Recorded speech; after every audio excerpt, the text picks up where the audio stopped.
ya sobreviví al porno, ¿cómo sobreviví a la política? Entonces, ¿Cómo reacciona tu familia a esa decisión? Me apoyó 8 días antes de que saliera el video. Ajá. Porque cuando sale el primer video, yo lo hice vestida de monja. Y mi familia sigue siendo demasiado religiosa. ¿Qué pasó con Francia Márquez, con el Ministerio de la Igualdad y todo esto? Yo creo que varias personas tenemos un sinsabor con Francia Márquez y esperábamos mucho más de ella. Han habido escándalos sobre ese tema, mucho, no digo que en este gobierno, en todos los gobiernos, pero en este que estás, ahorita que vas a representar al pacto, ¿qué piensas de eso? El maltrato a la mujer. Te digo que no hay ningún espacio que esté libre de agresores de mujeres. Incluso en los espacios construidos por mujeres feministas hay agresoras. Estamos en Tusa. Promesas, promesas, promesas, no se cumplen, se utiliza la gente, se utiliza la pobreza, se utilizan tantas cosas. ¿Cómo vas a hacer que eso no te pase?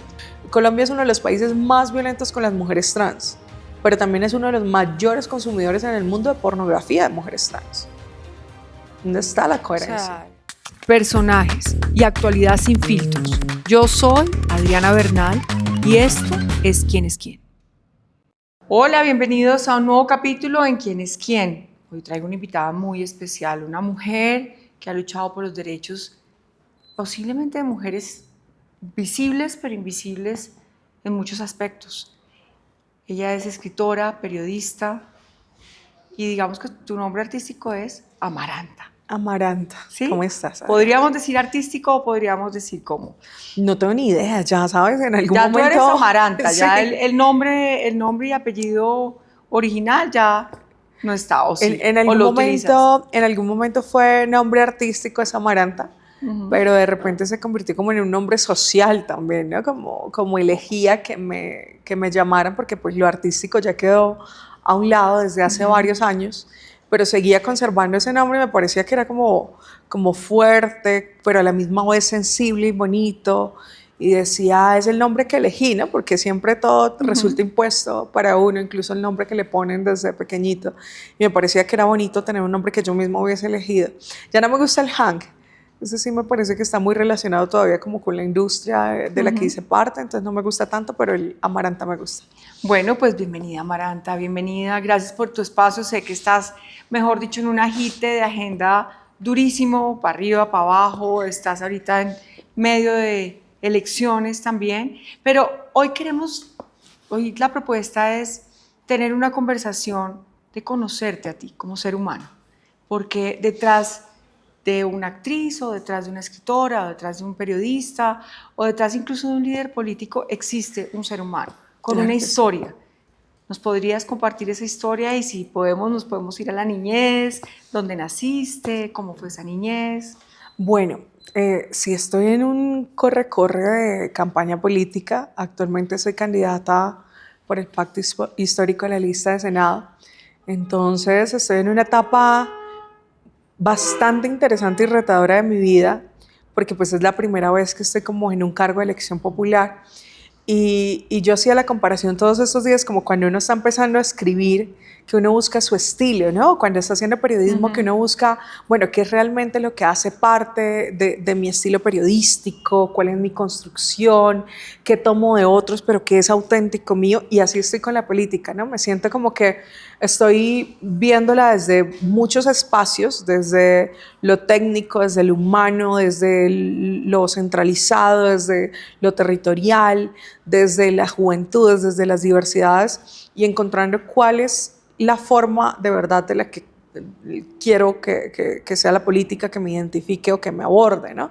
Porque la política también lo puede consumir a uno demasiado, y si lo consume a uno de las formas negativas, se lo lleva, y en 6 meses no queda nada de lo que uno realmente sea, se le lleva incluso lo humano, se lleva esa humanidad. Entonces he estado en ese proceso. Vengo también justo de hacer una correría en mi departamento, que es Norte de Santander. Yo soy rosariense. Bueno, tengo 3 municipios en mi cabeza. Yo nací en Cúcuta, sí. Me crié en Villa del Rosario, que es en toda la frontera, mucho más cerca de Venezuela que de Cúcuta incluso. Y mi familia materna y pues mi cercanía ha estado también con un municipio que se llama Salazar de las Palmas, todo el norte santanderiano. Y me crié en una familia bonita, tradicional, muy religiosa, muy creyente, muy conservadora. Perdí a mi papá cuando estaba muy pequeñita. Para mí eso fue muy impactante porque siempre tuve como esa cercanía, ¿sabes? Como la que se parece al papá, ¿no? La niña que se parece al papá y que quiere emular al papá en sus actitudes. Entonces, para mí fue muy representativo esa figura paterna, ¿no? Esa figura, sobre todo norte santanderiana, del hombre fuerte, machista, macho. Recio. Muy, sin sentimiento, ¿no? Sin el hombre emociones. que no derrama una lágrima nunca, que nunca es sensible. Entonces crecí un poco como siendo eso, como en medio de esas realidades también cucuteñas y rosarienses que lo envuelven a uno y que lo convierten en ese ser un poco insensible, porque también era una zona, sigue siendo una zona de conflicto armado muy fuerte. Villa del Rosario también es muy conocido porque allí están los hornos crematorios de la frontera, donde fueron incineradas más de 850 personas, entre vivos y muertos. Entonces crecí con un barrio en el que desaparecían a mis vecinos, donde, por ejemplo, el papá de mi mejor amiguita de la escuela apareció picado en una bolsa. Entonces esa era mi realidad, ¿no? La realidad, incluso el primer libro que escribí, que se llama Relatos de Frontera, cuento ahí que la primera imagen que tengo de mi niñez soy yo mirando a través de la ventana de la casa de mi tía a un hombre que tiene la cabeza abierta en la mitad de la calle. Entonces crecí mucho en eso, en ese conflicto. Sin querer me fui inmiscuyendo entre eso porque era parte de mi cotidianidad, ¿no? Esas dinámicas de hacer las cosas al revés, de hacer las cosas mal hechas, también eran parte de lo mío, era lo que yo entendía como Parte la del realidad. crecimiento, ¿no? Parte Tal cual. de la historia. Sí, vi a muchos amigos, a muchos vecinos, a muchos de mis conocidos caer en esas calles, aparecer en las trochas. Crecí con eso, crecí con eso. Afortunadamente siento que tuve como siempre habilidades comunicativas, entonces tenía un profe que me insistía mucho en que fuera a la universidad. Él era profe mío en el colegio y me incentivaba mucho a escribir en el periódico que hacían del colegio. Y él decía que yo era buena en comunicaciones y me decía, estudiate comunicación social, métete a la universidad. Corrí con la fortuna de que acababan de abrir una sede cercana, era viable poder estudiar y empecé a estudiar comunicación social, me lo encuentro a él también en la universidad como profe y entonces empiezo a ver las cosas desde otro punto de vista, ¿no? En una clase de filosofía de la comunicación empiezan a hablar del conflicto armado. Entonces yo dije, ¿cómo así que mi realidad y mi cotidianidad se llama conflicto armado? Entonces empecé a ver los toros desde la barrera. ¿Cuántos años ¿no? tenías ahí?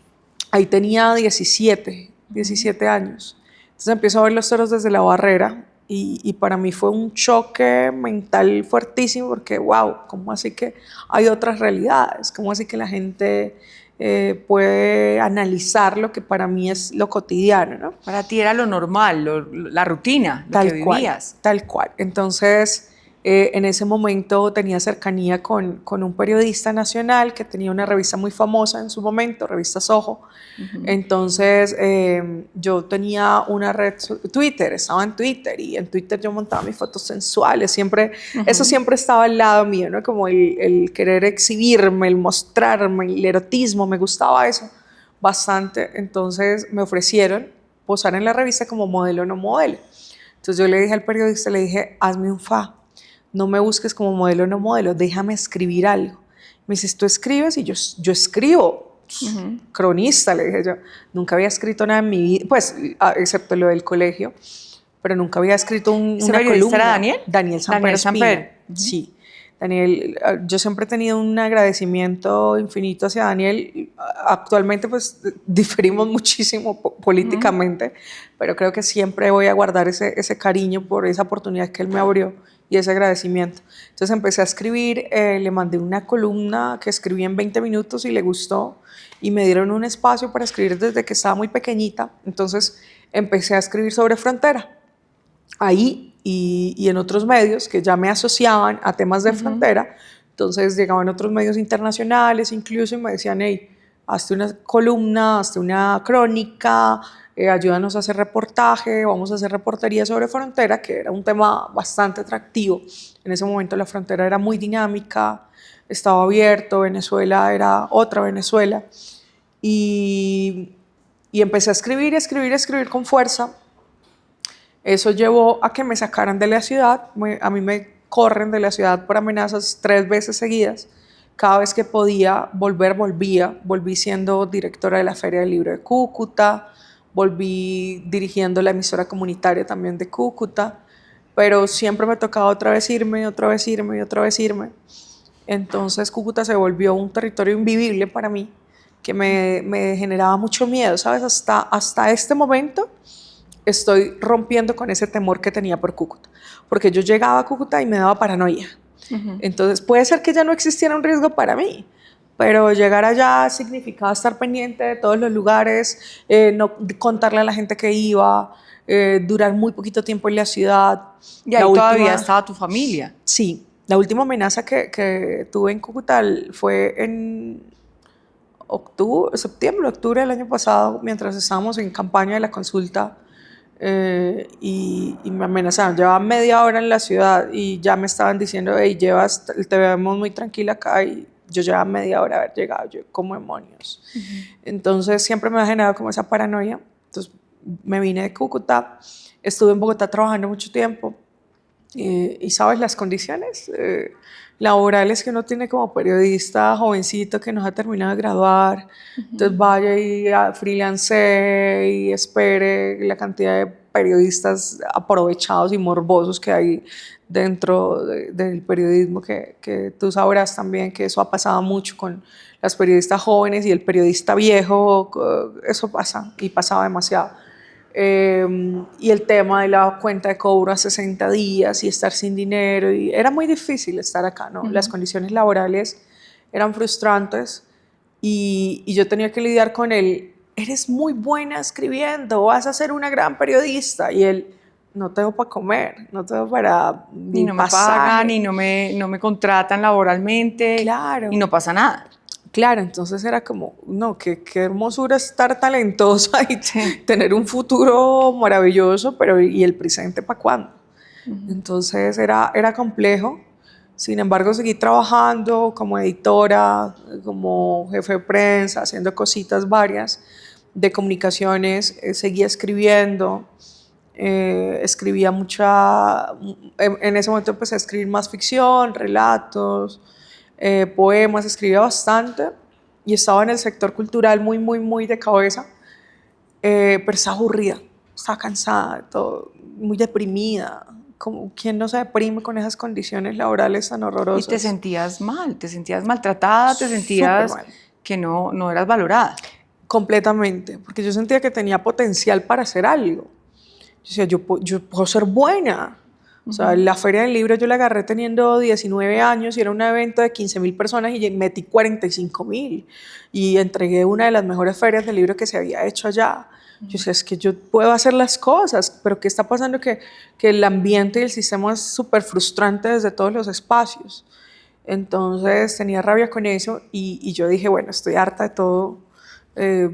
Tenía muchas tendencias suicidas en ese momento, estaba muy deprimida.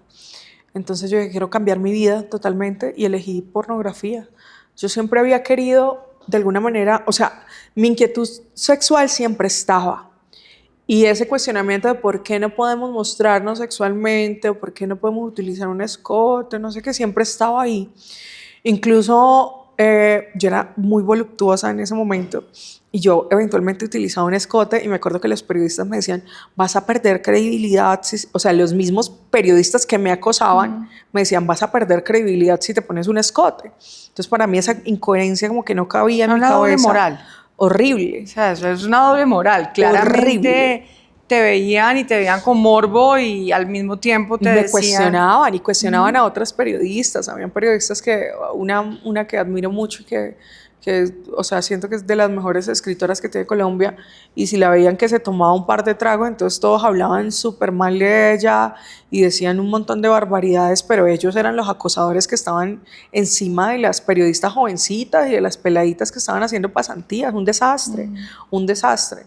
Entonces, elegí hacer pornografía. Yo dije como que esto siempre ha estado en mí, he querido hacerlo. De alguna manera era como decirle al mundo, me vale hongo, o sea, yo hago lo que yo quiero. Estoy harta de la doble moral, como que no no dimensionaba y no comprendía el por qué la gente tenía esa mojigatería, esa doble moral, esa hipocresía, esa incoherencia. Yo decía, me cago en el mundo, me cago en todo y voy a hacer lo que yo quiera hoy en día. Entonces ¿Cómo elegí hacer... reacciona tu familia a esa decisión? A ver, yo le conté a mi mamá y ella me dijo como, bueno, usted es mi hija, pues, ¿qué más? No ¿Te puedo hacer apoyó? nada. Me apoyó 8 días antes de que saliera el video. Ajá. Porque cuando sale el primer video, yo lo hice vestida de monja. Y mi familia sigue siendo demasiado religiosa. Entonces Claro, era vieron como una eso ofensa para tu familia. gravísimo. Fue Ajá. gravísimo para ellos. Entonces se indisponen demasiado y me dejaron de hablar. Fueron 3, casi 4 años en los que yo no tuve contacto con mi familia. Tu mamá, tu papá Mi papá ya había muerto. ya había muerto. Ah, perdóname, sí. Sí. ¿Y Pero tus hermanos o hermanas? nada. ¿Tienes hermanos o hermanas? Tengo un hermano. Ajá. Tenemos diferencias políticas, ideológicas, religiosas, cualquier diferencia que exista las tenemos. Y entonces, claro, le cambiaban el número de teléfono a mi mamá para que yo no hablara con ella. Entonces pasaban años sin que yo supiera de ella, meses, muchos meses. Finalmente nace mi sobrina y entonces mi familia dice como, hey, la necesitamos, tenemos complicaciones con la niña, venga y nos ayuda. Entonces eso fue como lo que permitió que yo volviera a hablar con ellos ya desde otro punto de vista. Pero mucho tiempo sí, me alejaron. Fue muy doloroso para mí, ¿sabes? Me imagino, Fue me muy, muy, imagino. muy complejo. Tenía un perro, llegó a mi vida un perro, un pitbull hermoso, que me acompañó y de alguna manera fue como ese refugio emocional que tanto necesitaba porque esto pasa mucho dentro de la industria para adultos, ¿sabes? O ahora pasa menos que antes, pero hubo una temporada en la que el fenómeno era ese. Entonces la familia se aleja, lo culpan a uno, incluso a veces hay un tema de violencia económica y es como que te odiamos, estás mal, pero Pero necesitamos de ti. por supuesto. O sea, Hay, ayúdeme. hay unas compañeras que hacen trabajo sexual en calles, dicen como que la plata de la puta todo el mundo la quiere, dicen así. Y así pasa a veces con las familias. Entonces, esa era como una constante, ¿no? Como el sentirme triste sola aparte, pero de pronto a veces sí funcionaba para mi familia de otras maneras. Entonces... Y tu trabajo llega en un momento en que estás en esa depresión, en ese todo, haces tu trabajo, lo que tú quieres hacer, y ahí hay o sea, logras encaminarte por la industria de adultos. Sí, y en la industria de adultos la pasé, o sea, ¿Cuánto tiempo estuviste ahí? No fue mucho, ¿sabes? No fue, o sea, grabando constantemente, fue como un poco más de un año, pero pues la industria es muy grande, ¿sabes? Y tiene muchas formas de poder ejercerla. Entonces estuve desde otros espacios de la industria, modelaje webcam, eventos, hacía unos shows que me encantaba estar como en show en vivo, hacía show de burlesque, era, a mí pelotarme en público era una maravilla, o sea, es un éxtasis increíble. Y, van a coger ese clipcito y lo van a rotar y van a decir, miren la gente que va a llegar al Congreso de la República. Pero me encanta eso, yo creo que eso hace falta también, que reconozcamos la sexualidad también como un acto además, político. yo creo que lo primero que tenemos es que hablar como humanos, como seres humanos, Sí. y afortunadamente por eso somos seres humanos. Ajá. Y cada quien tiene libertad de hacer lo que quiere en su vida y como lo quiere hacer. Claro, y o sea, ¿cuándo nos vamos a librar de esa cosa tan absurda de juzgar la sexualidad, sobre todo de las mujeres? Y creer que una mujer, porque decida tomar cualquier decisión sobre su sexualidad, entonces inmediatamente está incapacitada para poder hacer otras cosas, o que la inteligencia de una mujer dependa de cuánto se ha mostrado o cuánto se ha tapado. Eso no tiene nada que ver una cosa con la otra. La sexualidad, el erotismo y las decisiones sobre su cuerpo también son actos políticos. Lo que pasa es que estamos en un país tremendamente hipócrita que no reconoce eso. Ni siquiera, sí, es hipócrita, doble moral, porque suena cliché y todo, pero quienes hoy en día juzgan eso también son consumidores de pornografía. Por ejemplo, Colombia es uno de los países más violentos con las mujeres trans, pero también es uno de los mayores consumidores en el mundo de pornografía de mujeres trans. ¿Dónde está la coherencia? O sea, volvemos a la doble moral. Por supuesto. Pero tú has logrado destapar eso, lo has logrado hablar con mucha libertad, con mucha tranquilidad, y creo que esos espacios se han dado. Y en eso hay un respeto. Siento que tu libertad y mi libertad empieza en el respeto que yo tenga Sí. por lo que tú haces. Entonces, tomaste la decisión, lo hiciste y te saliste cuando quisiste, ¿o no? Sí, tal cual. Yo llego a la industria y disfruté mucho como la movida, como las escenas, la interacción con mis compañeros, disfrutaba muchas cosas. Y me dicen como, hey, ¿te arrepientes? No me arrepiento. Siento que fue algo que quería hacer en su momento y como cuando uno tiene etapas de su vida de joven y uno Que tampoco lo dice, hiciste por necesidad, independiente que no estabas valorada en lo que te habías capacitado, que era el periodismo, en fin, la comunicación. No fue necesidad, fue también tú. sí, yo creo que fue una mezcla de ambas cosas porque lo que te digo, las condiciones laborales no eran las mejores. Entonces, de alguna manera lo económico sí impulsa, o sea, había una motivación interna, el deseo de querer hacerlo, pero lo económico como que me da el último empujón, ¿sabes? Como que hey, vamos a mejorar esto desde acá. Obviamente mi economía mejoró de una manera muy ¿Se significativa. gana muy bien ahí o no? Depende.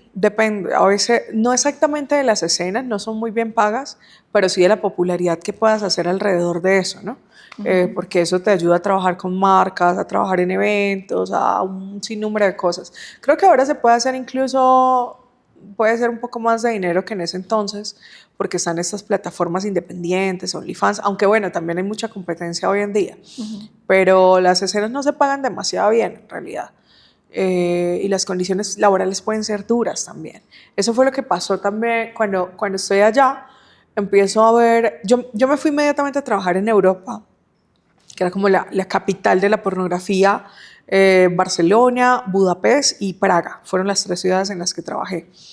Y entonces me encuentro con dinámicas muy diferentes, a veces sórdidas, a veces un poco más amables, a veces escenas que se disfrutaban, a veces otras que podían ser incluso medio traumáticas, pero una constante y era el cómo esa industria europea quería pasar por encima de los derechos de las latinas. Entonces, la colombiana, la venezolana que viaja a Había duras un penas poquito de con... esclavitud, ¿o no? Sí, mucha. Puede O haber sea, de mucho. maltrato Puede y haber demás. mucho, sí. Sí, yo creo que hay que diferenciar la trata de personas del trabajo No, no, sexual o de la sí, pornografía. porque esa es una Sí, decisión sí. personal.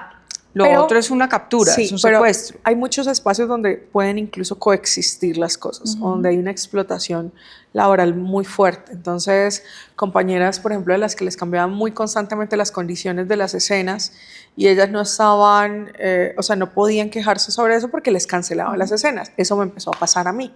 Entonces yo llegaba y decía, bueno, las condiciones no fueron estas, estamos en un set con más actores de los que yo pauté en un correo, esto no es lo que yo vengo a grabar. Entonces yo suspendía un rodaje, que eso le costaba por supuesto dinero a la producción, y automáticamente se rodaba la voz entre todos los productores y decían, la colombiana, la periodista es problemática, cancelen la escena antes de que ella les cancele a ustedes, no sé qué. Entonces me quedaba yo sin trabajo y sin escenas por grabar.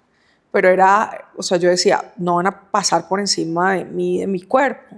Y yo de alguna manera tenía un privilegio que no tenían otras compañeras y que agradezco mucho también a la persona que me apoyaba. Y era que tenía como una especie de manager acá en Colombia que me decía, cuando no te sientas cómoda, tú avisa y te compramos un vuelo de regreso y te vienes para Colombia. Eso era una ventaja maravillosa. Y compañeras no lo tenían. A veces, incluso también sobre muchas europeas pasaban cosas. Había una productora que cada vez que me la mencionan me da dolor de cabeza y hay mucho consumo sobre esa productora porque tiene escenas que son muy violentas, muy fuertes y las actrices que llegaban a esa escena tenían que drogarse porque, o sea, el desgaste físico era muy fuerte y a veces se provocaban heridas en medio de la escena y tenían que continuar con la escena, entonces se drogaban para poder aguantar ese dolor. Entonces era muy complejo, había situaciones, o sea, productoras con las que uno grababa y uno estaba con temor. O sea, uno ve un cine donde en teoría estás representando placer, estás, digamos, como digamos, en ese marco, pero por detrás también hay dolor. Puede que sí, puede que no. Eso es lo que pasa también con esta industria en general. Hay ocasiones donde puede que en una escena que se vea inmediatamente súper placentera, lo que hay detrás es una violación y tenemos casos de violencia que nosotros acompañamos con nuestro equipo de abogados en los que las actrices están drogadas dentro de la escena y las están violando. pero también hay otras escenas donde las actrices la han pasado tremendamente La bien disfrutan y la disfrutan y ya. dicen esto es lo Y mío, esa esto es, es lo que yo digamos, como la quiero. esencia también, el poder disfrutar la escena y no sentirse obligada a. Debería ser el orden de las cosas, en general es el orden de las cosas, pero hay muchas cosas detrás de ello, ¿sabes? Que me hacen pensar en cuál es mi postura sobre la pornografía hoy en día. Por ejemplo, yo creo que el consumo de pornografía está bien para quien decida consumirlo, obviamente de una manera controlada, porque la pornografía puede hacer demasiado daño al individuo como un ser individual, pero también a la sociedad, porque a veces el trato que un hombre puede dar a una mujer viene muy direccionado del consumo de pornografía que tenga. Y de ahí se desprende mucha violencia, y no solo violencia sexual, sino violencia física y muchos tipos de violencia basada en género en la cotidianidad. O sea, la pornografía puede arruinarle el cerebro a un hombre hasta el punto que no sepa cómo relacionarse con su género contrario, ¿no? Con el sexo opuesto. Pero también creo que es importante que la gente tenga las libertades de poder elegir qué consume y de explorar la sexualidad, porque la sexualidad puede ser un abanico de posibilidades, y qué bacano que uno pueda poder explorarlo en comunidad, perdón, se me olvidó el término, pero en un espacio seguro, ¿no? Y que se pueda explorar, eso es bellísimo también que se pueda hacer, que uno descubra los fetiches, de qué otras formas puede proporcionarse placer, que no sea como un acto penetrativo, que siempre es lo que se ha enseñado y que resulta frustrante para la gente, ¿no? Sino que se pueda entender la sexualidad de otras formas sanas, y es posible hacerlo. Pero entonces el problema está ahí en la productora. Entonces, ¿cómo estamos vigilando que esa productora efectivamente esté garantizando los derechos de su trabajadora en ese momento, de quien está trabajando para ellos? Porque pueden pasar un sinnúmero de cosas, y a veces para que el Estado, sea cual sea el Estado de cualquier país, tenga los ojos puestos sobre la productora y garantice que esos derechos no se vulneren, es muy difícil, porque cualquiera monta una productora en cualquier lugar. Esa industria no está No está reglamentada, regulada. ni hoy la industria del cine en Colombia tiene reglas, digamos, tiene incluso apoyos Nada, desde la parte de gobierno y demás. nada. Esta industria no. No, mira, tú Es más tienes, pirata que no mira, algo. una productora, un estudio de modelaje webcam, un establecimiento de trabajo sexual, lo puede montar o alguien con ética, con claridad, con lo que sea, o el peor pervertido con las mayores patologías en su cabeza, un desastre y maltratador. Entonces no hay control sobre eso, no hay control sobre cómo opera. En el tema, por ejemplo, de las productoras, a veces operan en Airbnb, entonces simplemente alquilan un apartamento, graban ahí la escena, y el productor se puede perder y nadie sabe cuál era su identidad real, nadie sabe cómo ubicarlo. Si se pone una demanda o una denuncia, No no hay responde. cómo reparar, cómo ubicar al agresor. Es un desastre, y por eso hay que buscar una regulación. Pero bueno, esa regulación la hemos intentado promover desde el activismo desde hace tiempo, pero hay mucha gente que obstaculiza el proceso. Hay particularmente un tipo de feminismo, yo soy feminista, pero hay otro tipo de feminismo que se llama feminismo abolicionista, que lo que quiere es como que se acabe inmediatamente todo tipo de trabajo sexual, porque se asume como explotación. Y tienen unas ideologías que son muy válidas. Dicen que el trabajo sexual y la pornografía viene del capitalismo y del neoliberalismo y del machismo y que es violento. Te las valgo. Pero en la práctica, en lo real, o sea, intentar abolir el trabajo sexual es lo más violento que puede ocurrir. Porque eso lleva, no a que se acabe, eso no se va a acabar. No se va a acabar porque primero el Estado no puede sostener que eso se acabe, y segundo porque hay muchas personas que no quieren que se acabe porque quieren seguirlo ejerciendo. Entonces, lo que haría básicamente esa prohibición sería llevar a mayor clandestinidad, y lo que necesitamos es sacar eso de la clandestinidad cada vez Y de la más. inseguridad. Porque al Claro, final lo que estamos es haciendo, sí. o sea, se está volviendo un espacio inseguro. Mira, los estudios, las productoras, los establecimientos están registrados ante Cámara y Comercio como ESPA, sindicato, Centro de Soluciones Tecnológicas. ¿Cómo el Estado va a saber que hay mujeres que pueden ser víctimas de violencia sexual si es un centro de soluciones informáticas y un call center? Necesitamos poner eso en el ojo del Estado, bajo los parámetros que corresponde, para que el Estado pueda monitorear lo que está pasando ahí. Y por supuesto, ofrecer otras oportunidades laborales y educativas para que quienes no quieran ejercer pues tengan otras oportunidades. Pero el problema es que no es un problema, es una característica y es la realidad. Hay muchas personas, muchas mujeres en su mayoría que dicen, esto es lo que yo quiero hacer, déjenme en paz, más bien garantícenme que no me maten, no me violen, no me ultrajen mientras yo lo haga. Pero es lo Y que que si yo tengo decido alguna hacer. angustia puedo llamar a la policía y viene y no me va a juzgar. Exactamente. No me están poniendo un letrero acá. Pero es que es un desastre porque esa violencia viene desde esas mismas instituciones. Por ejemplo, las mujeres que trabajan en calle, ¿quiénes son las que más les persiguen y las maltratan? La policía, en su mayoría. Pasa algún tema de violencia, la policía no va rápido. Si hay alguna agresión, nos ha pasado múltiples oportunidades que mujeres, o sea, las asesinan en medio de un servicio sexual y la policía se concentra en que la víctima de pronto tenía un antecedente penal. Nos pasó en Armenia, por ejemplo.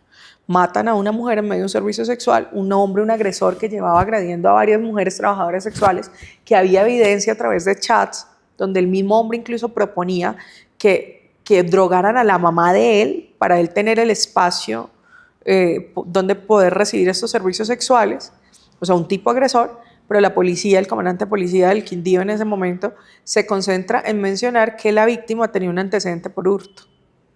Entonces hay un montón de estigma tremendo. A mí mismo me pasó, o sea, yo hice una denuncia en contra de un periodista que, o sea, nosotros alcanzamos a recoger 34 casos de mujeres agredidas por él. 2 denunciamos ante la fiscalía, otras más denunciaron ante medios de comunicación, ante El Espectador, Las Igualadas, varios medios de comunicación lo mencionaron. ¿Y cuál fue el argumento del juez en el fallo? Fue decir, yo no puedo creer que que haya sido víctima de violencia sexual una mujer que cobra por sexo, refiriéndose a mí y a mi paso por la pornografía. Y me lo dijo a mí, que soy una vieja privilegiada entre todas mis compañeras, que soy una vieja que tiene la oportunidad. La culpable eres tú. Por supuesto, ¿quién más que la puta? ¿Quién más? Esto es increíble. Esto es un desastre, esto es un desastre. Entonces, mucha de esa violencia viene desde las mismas instituciones. ¿Y ese periodista lo podemos mencionar? Claro, Alberto Salcedo Ramos.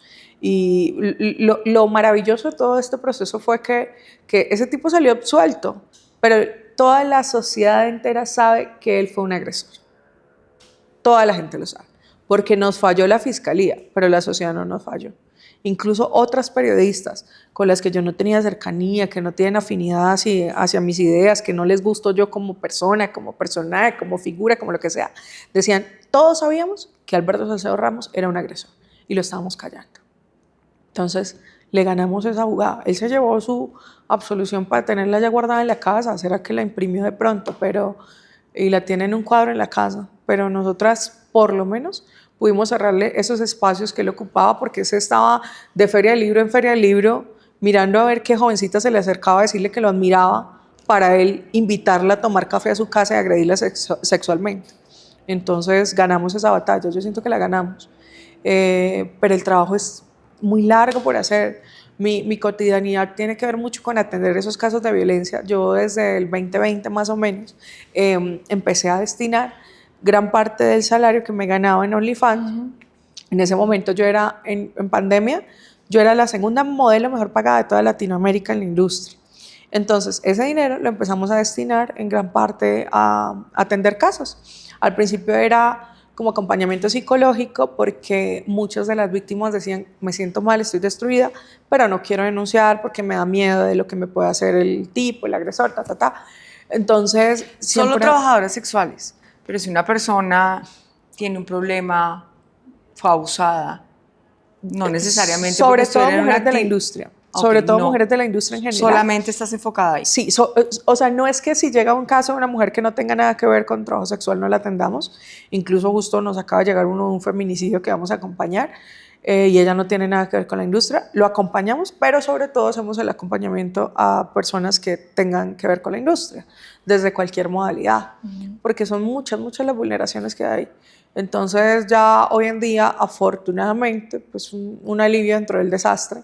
Ya tienen menos miedo de denunciar, entonces ya nosotros acompañamos al proceso. Nos ha tocado aprender demasiado porque hay muy pocos abogados que sepan de enfoque de género y que sepan de este enfoque de trabajo sexual. Entonces a veces los casos pueden ser muy revictimizantes y no se puede llevar a un proceso. Entonces resulta la víctima mucho más afectada de lo que incluso le pasó, ¿no?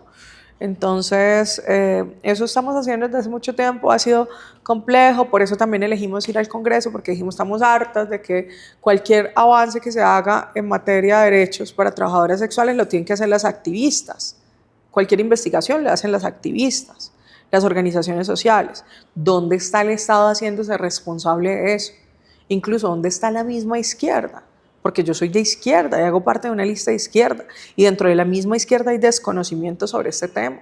Y hay congresistas que manosean el tema, me citan a reuniones, hablamos, creamos la mayoría, y proyectos de ley súper hondísimos, y cuando el tema ya no está popular se les olvida el caso. Y cada vez que ven micrófonos y cámaras y quieren hablar de ese tema, van y se vinculan. Pero vaya a ver si le prestan atención a una trabajadora sexual. Pero yo te pregunto una cosa, tú que eres defensora de las mujeres, independiente de, digamos, en la especialización que estás, que es el tema de trabajadoras sexuales, que ahora me contarás cómo funciona esto.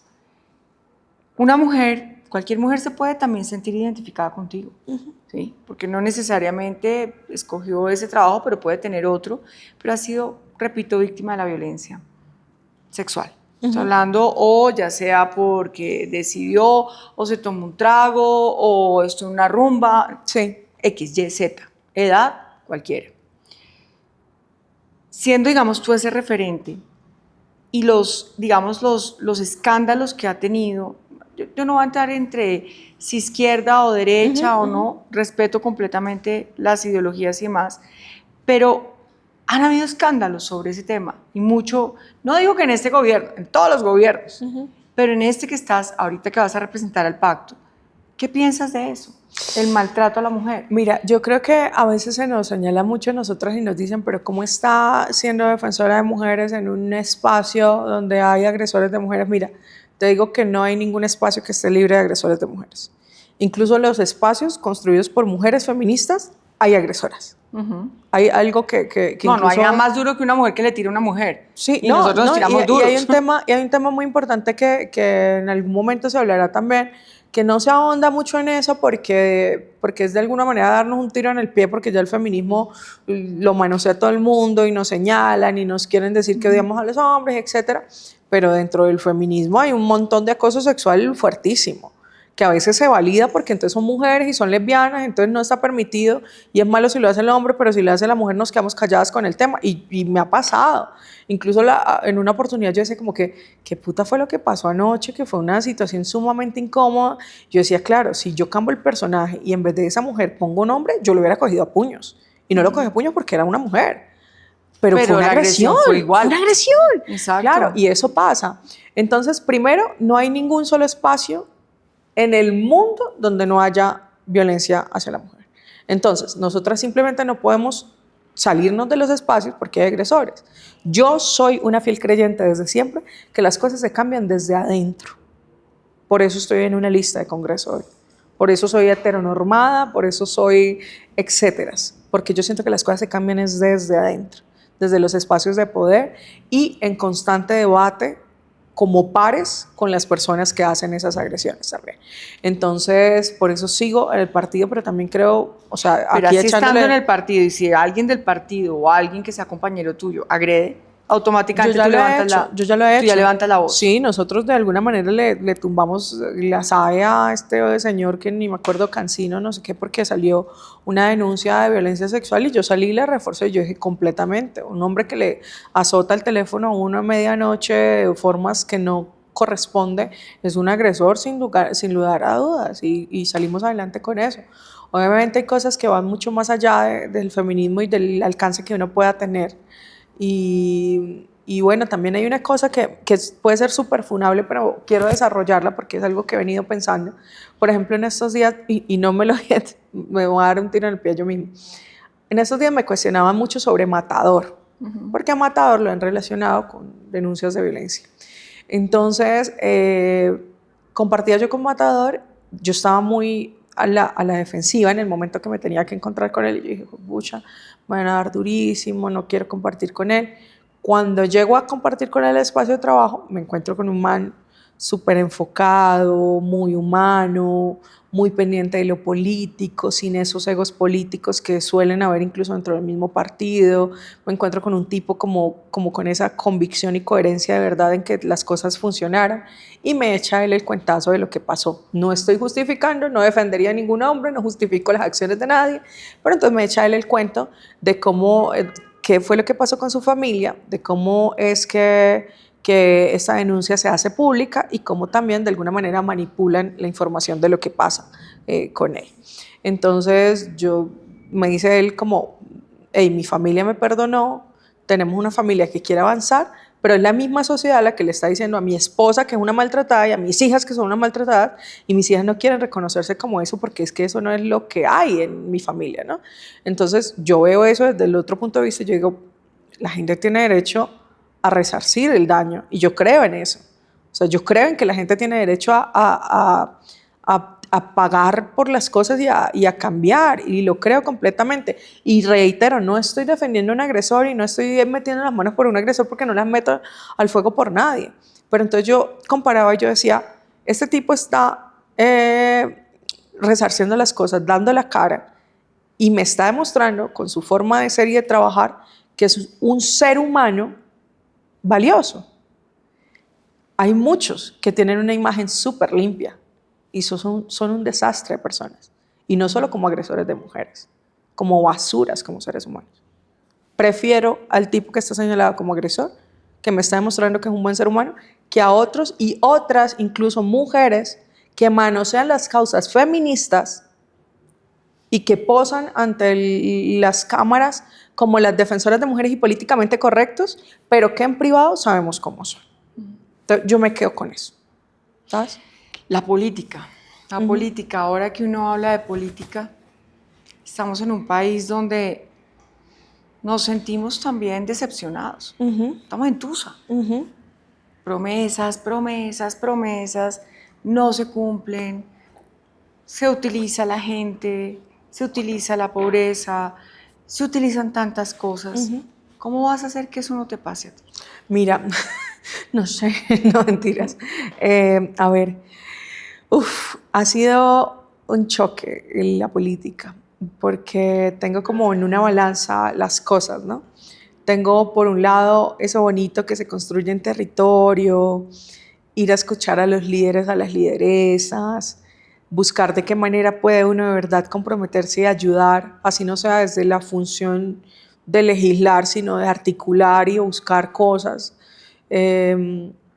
Y veo un montón de gente que está resistiendo, haciendo cosas bonitas de corazón, y también me encuentro con una pelea de egos fuertísima, dañinísima, con un montón de corrupción súper fuerte que involucra a una cantidad de partidos políticos, y con unas cosas dañinísimas que yo digo, ¿cómo sobrevive el corazón y la mente de una persona a tanta cosa dañina? O sea, ¿cómo blinda uno lo que uno ha cuidado durante tanto tiempo, que es lo sensible ante un desastre de sociedad, para que no se termine de dañar ahí en eso, ¿no? Si ya sobrevivió el porno, ¿cómo sobrevivió la política?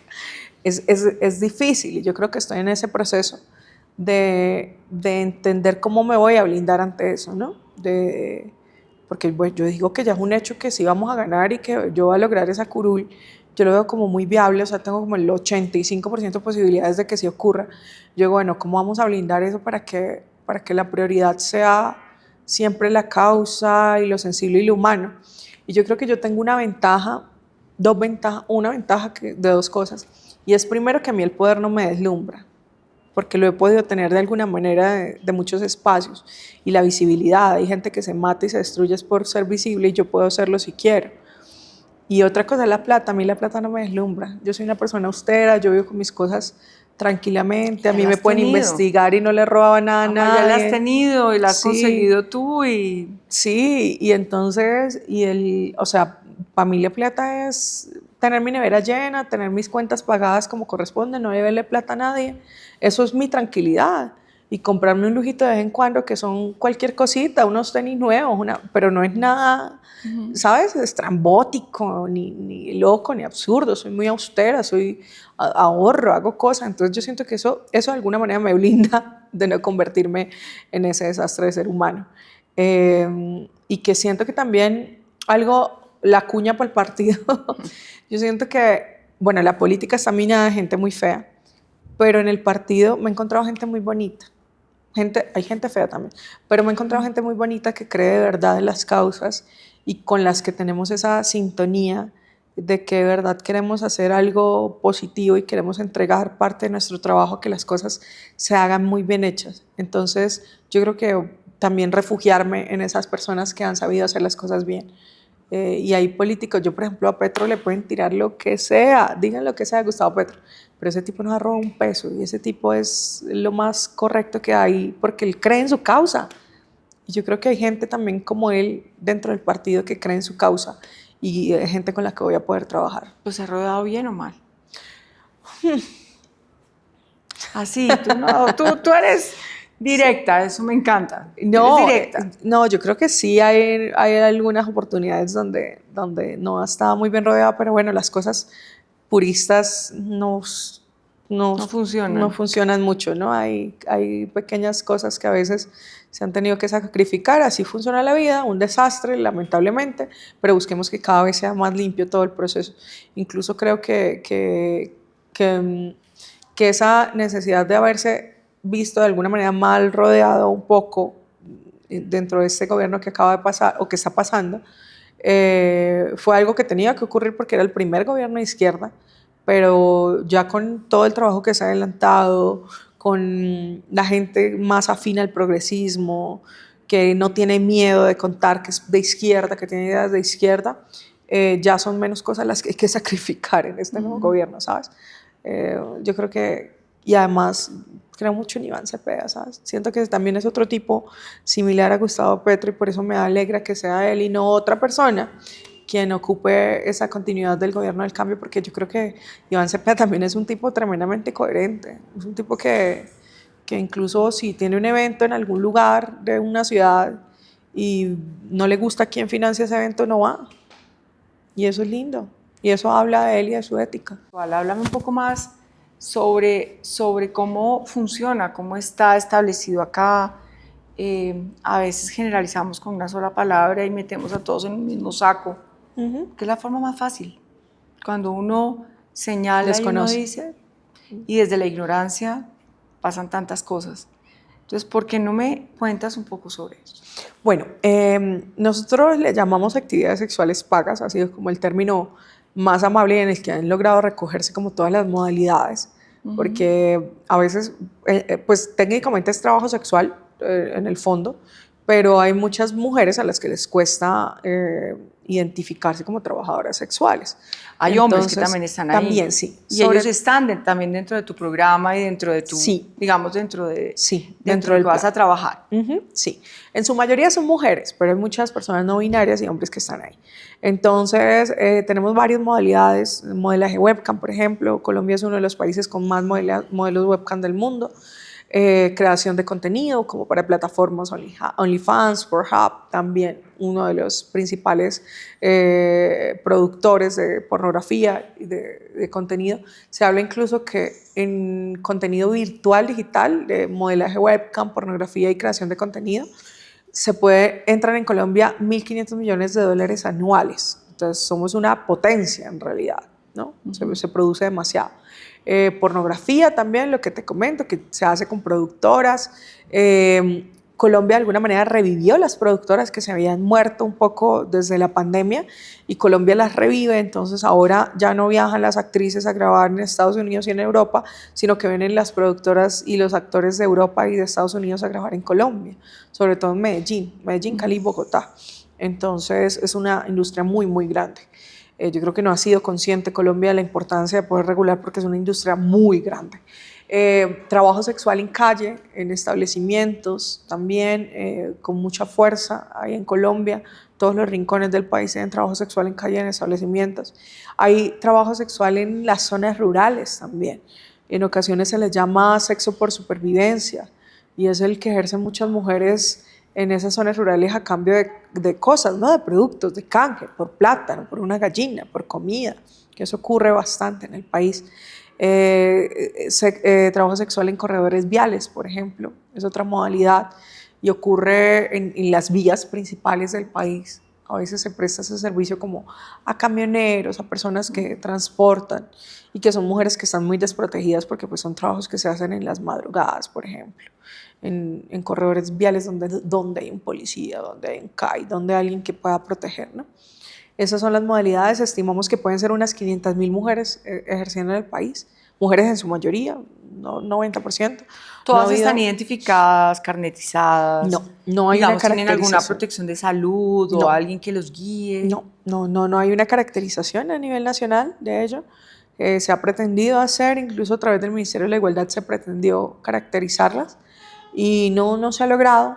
Hay algunas alcaldías que han hecho algunas cosas, pequeños avances, incluso han incluido a las mujeres en actividades sexuales pagas dentro de las políticas públicas de mujer o políticas públicas de LGBTIQ+, pero no hay demasiado trabajo sobre trabajo sexual. El distrito sí tiene una política pública sobre trabajadoras sexuales, pero creo que es algo que está ya como desajustado y que no tiene mucha atención, ¿no? Entonces, en general, muy desprotegidas desde todos los espacios, lo que te comentaba al inicio.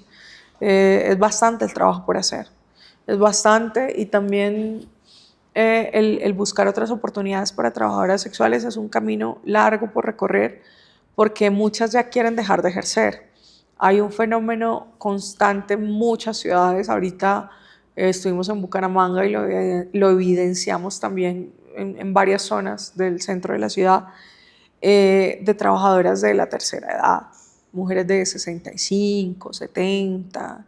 Me contaban en Bucaramanga que la última mayor de 82 años murió hace muy poquito, que ejercen trabajo sexual porque no tienen acceso a una pensión, porque viven del día a día. Si no trabajan ejerciendo trabajo sexual, no tienen para pagar el pagadiario o para la comida. Entonces, son mujeres que el Estado no ha tenido cómo responderles, ¿no? ¿Cómo hacen para generarle otras oportunidades laborales, una pensión? Y sabiendo también que la acción que se haga hacia ellas tiene que ser una acción integral, no puede ser simplemente como a veces pasa con algunos programas, como de, ay, van a ser peluqueras, entonces les damos cepillos, tijeras y secadores y planchas, pero no les enseñamos cómo usarlas, no les preguntamos si eso es lo que quieren hacer, sino que inmediatamente las condenamos a que eso es lo que tienen que ejercer, y no entendemos también que hay un montón de dinámicas sociales alrededor sobre las que hay que trabajar. Una mujer, por ejemplo, que está acostumbrada a la informalidad, que lleva 20, 30 años trabajando en una esquina, no se adapta muy fácilmente a un trabajo en el que tenga que cumplir un horario o a un trabajo donde tenga que tener formalismos. A mí misma me pasó, por ejemplo, yo tenía 10 años sin trabajar en una oficina y llegué a trabajar en el Ministerio de la Igualdad y el primer día me dio un ataque de ansiedad. O sea, volver a estar en un espacio donde hay gente, donde uno se siente observado, donde hay formalismos, donde hay jerarquías, donde hay tecnicismos y muchas cosas más, requiere de un proceso, ¿sabes? No es un proceso, no es algo de cambio inmediato. Incluso pasa, por ejemplo, también con muchas trabajadoras sexuales que también son de tercera edad, que tienen hijos que se hacen a cargo de ellas o tienen alguna forma de otro ingreso, pero ya se acostumbraron su vida entera a ejercer este trabajo y ya no lo dejan, ya ni siquiera está ahí la necesidad de por medio, sino es la costumbre. Entonces, eso, por ejemplo, si se hace esa comparación con ese feminismo abolicionista que te digo, que quiere acabar por completo con el trabajo sexual, entonces, ¿qué hacemos con estos casos? El Estado no está preparado, la sociedad misma no está preparada para que una trabajadora sexual tenga otro trabajo más formal, ¿sí? Para quienes quieren, ¿no? Para quienes quieren dejar de ejercer trabajo sexual, porque las que no quieren, pues no quieren. Y porque a ti te parezca que es un trabajo violento, tú no puedes obligar a una mujer a que deje de ejercer ese trabajo porque a ti te parece violento, ¿no? Entonces, Completamente válido lo que estás sí, diciendo y precisamente esto es tema de entendimiento. Siento que cuando nos escuchamos y cuando hablamos, las cosas se procesan y se hacen y siento que ahí empieza esa línea de respeto. Cuando tú me hablas de todas estas, digamos, mujeres, hombres, es un colectivo que se ha sentido de alguna forma, es visible, pero como lo decía al principio, invisible. ¿Este paso que tú has dado a la política te ha costado algo personalmente? Bueno, ¿Qué has económicamente dejado, por todo. ejemplo? Económicamente todo, porque yo tenía de alguna manera mi vida resuelta y llegar al activismo y llegar a esto que demanda tanto tiempo, pues le afecta a uno como mucho sus cosas, su tranquilidad también. Yo pudiera estar de vacaciones, pero decido otras cosas, entonces obviamente pues uno tiene una vida Además, resuelta eres y una llega mujer otra muy cosa. joven. Tengo 33 años. Por eso eres muy joven, con todo lo que, o sea, estás en el momento que decides lo que también quieres hacer. Bueno, Sí. realmente uno siempre está en ese momento en la vida, eso no tiene caducidad, pero es una decisión grande, Sí, yo creo que importante. sí.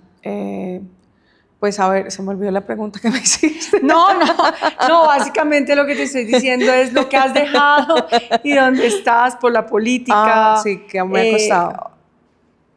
Pues yo creo que sí le cuesta a uno un poco la tranquilidad. Lo que te digo, tenía como mi vida resuelta de alguna manera, hubiera podido como relajarme, hacer otras cosas que no me costaran como este estrés. Decidí estar en esto, de alguna manera siento que uno también tiene como responsabilidades con su país y con su vida y con lo social. Y cuando llegué a esta causa, sentí también que podía visibilizar con mayor facilidad los temas, que a veces el hecho de que de pronto fuera una persona pública o que tuviera como ciertas, no sé, habilidades comunicativas, lo que fuera, permitía que visibilizáramos más esto. Entonces yo decía, tengo una responsabilidad de alguna manera, ¿no? Como de ayudar a acompañar una causa que ya llevan unas compañeras trabajando durante muchos años y que han resistido un montón, y entonces si yo puedo entrar a dar un empujón, ¿por qué no hacerlo? Si ellas han dedicado su vida entera a eso. Y muchas han muerto incluso sin encontrar avances, pero con una lucha y una pelea de su vida entera. Entonces yo decía, pues puedo aportar allí de alguna manera. ¿Quién ha luchado acá en Colombia por esos derechos? Muchas mujeres. Hay una mujer que se llama Diana Navarro, que fue lideresa de las trabajadoras sexuales con muchísima fuerza. Hay una mujer que admiro y respeto mucho que se llama Carolina Calle, que yo empecé de alguna manera a hacer ese activismo con ella y ella me orientó y me enseñó mucho más del trabajo sexual en calle, que a veces desconocía muchas cosas. Y otras tantas lideresas, la madre Twigi en Cali, la madre Sandra en Armenia, Magali, que la estimo muchísimo, en Cúcuta. Son mujeres que llevan O sea, hay mucho una tiempo. corriente ya Lala, que importante. fue una amiga muy querida que simplemente apareció asesinada y no supimos qué pasó con ella. Y muchas mujeres más, mujeres trans, organizaciones sociales, Santa María Fundación, que está en Cali, las mujeres de Medellín también, que llevan muchísimo trabajo. O sea, organizaciones sociales hay demasiadas que han venido trabajando mucho tiempo, pero pues han sido víctimas de esa constante discriminación también del Estado, ¿no? Y de tener que ellas resolver todo el tiempo, es que si una mujer está vulnerada, que si la golpearon, que si esto, que si aquello, y a ellas les ha tocado resolver solas. Pero una voz en el Congreso no la han tenido. No ha habido. Sería la primera vez que tendría una voz en el Congreso. Sí, sería la primera vez, y eso es una responsabilidad muy grande, pero pues yo creo que o sea, tengo como de alguna manera muy organizada en mi cabeza y en papel también la forma de trabajo que vamos a tener. Ya hemos venido desde hace muchos años recogiendo como esos insumos de cómo es que debería regularse y legislarse para las trabajadoras sexuales. Entonces simplemente es poder llevarlo a papel ya, radicar y empezar inmediatamente Arrancar a trabajar. Arrancar y a defender, porque sobre todo el trabajo más de crear estos proyectos de ley es defenderlos, y sabemos que vamos a tener un montón de gente diciéndonos que apoyamos la explotación, que bla, bla, bla, que es el discurso que tienen hacia nosotros y que van a obstaculizar nuestro proceso. pero hay que resistir y seguir haciéndolo con fuerza. ¿Qué pasó con Francia Márquez, con el Ministerio de la Igualdad y todo esto? No tengo ni idea. No, mentiras. Todos quedamos como... Yo también, yo creo que varias personas tenemos un sinsabor con Francia Márquez y esperábamos mucho más de ella. No sabemos exactamente qué pasa, qué pensará. Yo personalmente siento que ella no sé, no nos abrió las puertas. No digo que las cerró, pero tampoco las abrió lo suficiente para que pudiéramos tener un diálogo acertado y productivo. Entonces, incluso en un Consejo de Ministros, el presidente le reclama porque a Juan Florian y a mí no nos habían querido nombrar dentro del ministerio, era una orden que el presidente había dado desde hacía tiempo y ella se rehusaba a hacerlo, ¿no? Como que decía que alguien de la pornografía no podía estar dentro del ministerio.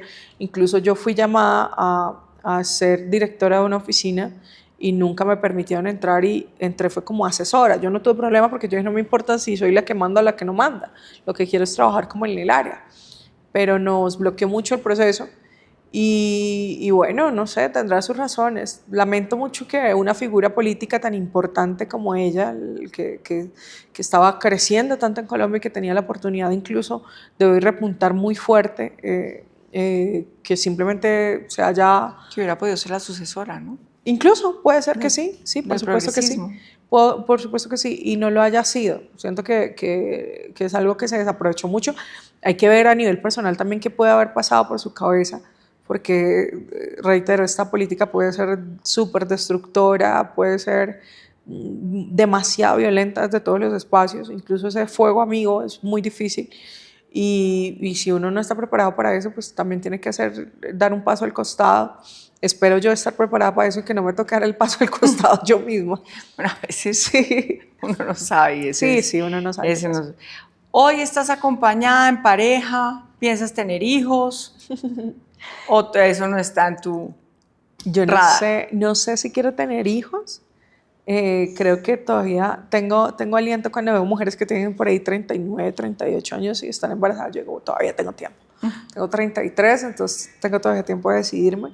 Me gustaría ser mamá, pero no sé si quiero gestar, entonces no, siento que es algo complejo, no sé, a veces pienso que adoptar sería algo muy bonito, que empatizo mucho más incluso con la adopción porque también siento que el embarazo es complejo para mí, muy complejo, o sea, físicamente estaba en embarazo y fue complejo, entonces no ahondo mucho en eso.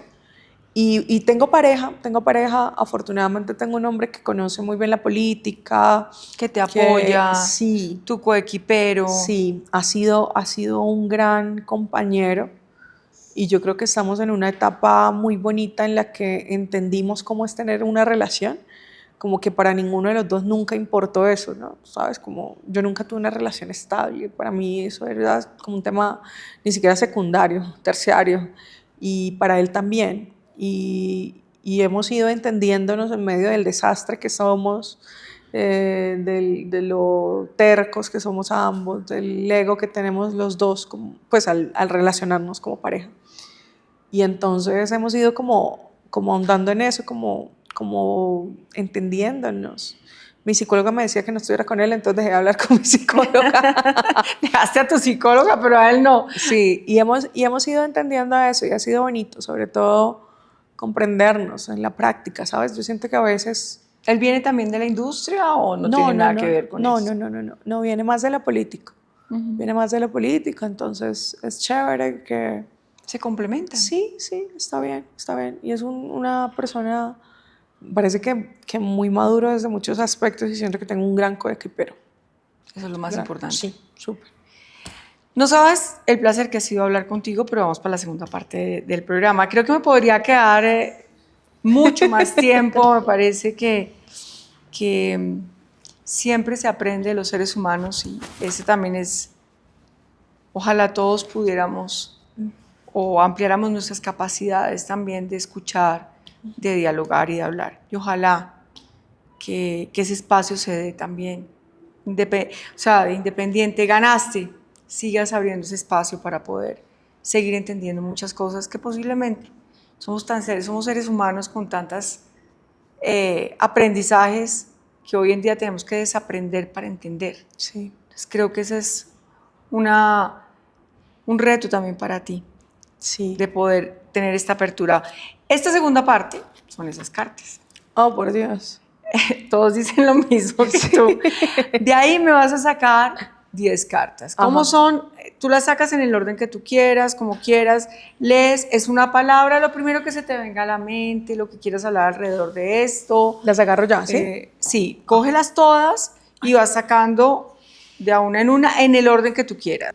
Vale, vamos. Vamos a leer el tarot. El horóscopo para Virgo es conflicto. Oh, Dios, odio esta palabra. Conflicto. Yo creo que la asocio... O sea, lo que se me venga a la cabeza. Lo que tú quieras, por donde la quieras llevar. El conflicto armado full, y desde mi experiencia de vida, desde mi niñez, lo asocio como una realidad que no debí vivir y que no debemos vivir los colombianos, pero me tocó vivir y me enseñó demasiado. Yo creo que incluso la ética que tengo hoy en día la aprendí en las calles de mi barrio y gracias irónicamente a ese conflicto armado. Yo creo que eso es lo que me permite conocer la lealtad y estar muy fiel a mis ideales. Yo te la recibo. Bueno, el horóscopo para Géminis no, alegría. ¡Ay, alegría! Y qué escasa la alegría. Me parece que es un sentimiento muy escaso y al que no le presto mucha atención. Creo que pocas veces estoy alegre. Creo que estoy alegre simplemente cuando tengo un ron en la mano y bailo salsa. Esa es la única escena que me produce alegría. De resto, procuro que predomine la tranquilidad más que la alegría. A ver, siguiente. Límites. Uf. Yo creo que los límites que tengo están en mi propia cabeza. O sea, a veces como el síndrome del impostor que me autosabotea y que pienso que de pronto no puedo hacer cosas y luego me aventuro a hacerlas y resulta que sí las puedo hacer. Pero el límite está, puro coach de autoayuda, el límite está en tu cabeza. Virgo, el límite está en tu cabeza. Las puedes sacar acuérdate que puedes sacar de abajo, de arriba, bueno, donde quieras, ¿no? Aunque yo las revolví. Bueno, heridas. Vas 3. Uy, heridas. Yo creo que las heridas me hirieron muchos años, pero ya no me importa nada. Yo siento que ya hice demasiado callo. Ha sido tanto el dolor de mi propia vida y de otras vidas que he escuchado que ya como que no tengo muchas, pues ya no me importan las heridas, ¿sabes? Ya soy de hierro. A ver, la culpa. ¿Cuál es la culpa? ¿Qué culpa llevo? Yo creo que la culpa. Yo creo que yo misma he sido muy dura conmigo y a veces incluso yo misma sentía culpa por las cosas que hacía, ¿no? Como que eventualmente sentía contraste y ya me he soltado un poco de eso.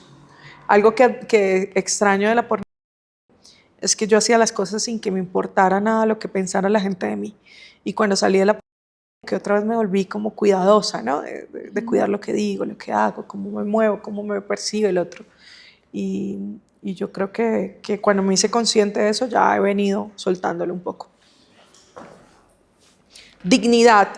La dignidad es lo que vamos a encontrar para las mujeres que ejercen actividades sexuales pagas.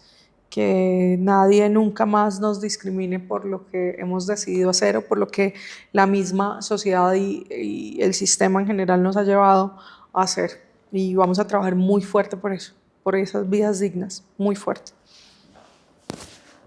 Esa debe ser como la palabra de nuestro trabajo, la primera palabra de nuestro trabajo. ¿Cuántas nos faltan? Sentido.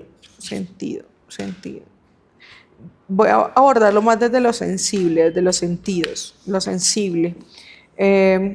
Los sentidos activos completamente para lo político, porque lo político no puede ser simplemente cada 4 años y una foto abrazando un niño y un perro y un gato, sino desde lo sensible, desde todos los espacios, desde la construcción con la gente, desde la escucha, mucho desde la escucha y desde la observación. Más escuchar, eso me ha enseñado la política últimamente, ¿no? Como que siempre es el político llegando con el discurso bonito. Yo creo que la política es más cállate y escucha. Vínculos. Vínculos. Vínculos con grupos. No, mentira, vínculos. Uy, vínculos. Algo en lo que voy a trabajar demasiado a nivel personal. Me hace falta fortalecer eso.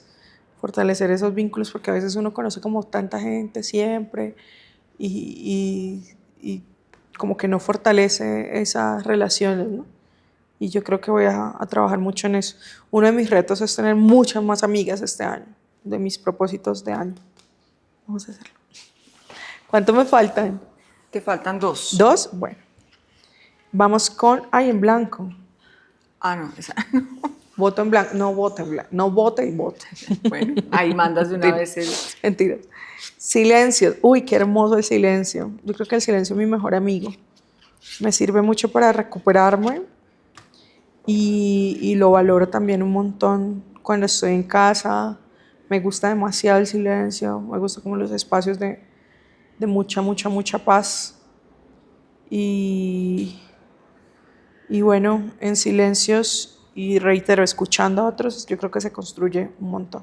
Hoy hablé bastante, pero me gusta estar más callada. Yo hablo solo en entrevistas.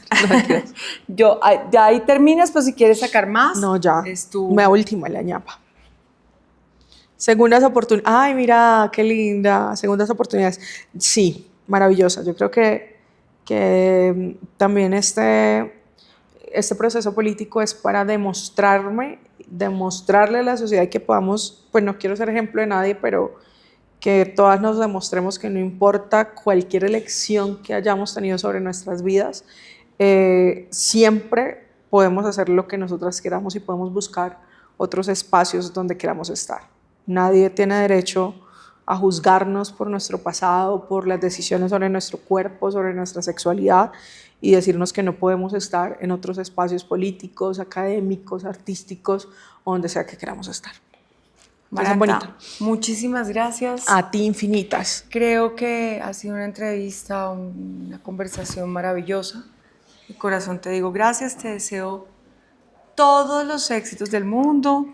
Aquí siempre estarán las puertas abiertas, como sabes, siempre. Y bueno, aquí te esperamos las veces que quieras. Seguiremos también todo este camino contigo. Esperamos también que en Quién y Qué, en todas las plataformas, en Quién es Quién, vean esta entrevista completa y no se la pierdan. Muchísimas gracias. Gracias. ¿Te puedes despedir? ¿Puedes hacer tu cuña? Sí. Tranquila. Ay. No, gracias. Gracias infinitas a ti por la invitación. Fue una entrevista muy bonita, muy sensible. Gracias por permitirme hablar también de otras cosas adicionales que me interesan mucho. Y bueno, ya saben, vamos a darle duro ese pacto histórico, votando por Cámara y Senado para que logremos cambiar ese Congreso tan machista, tan corrupto y desastroso. Prometo que les contaré todo lo que pasa allá adentro. Chao.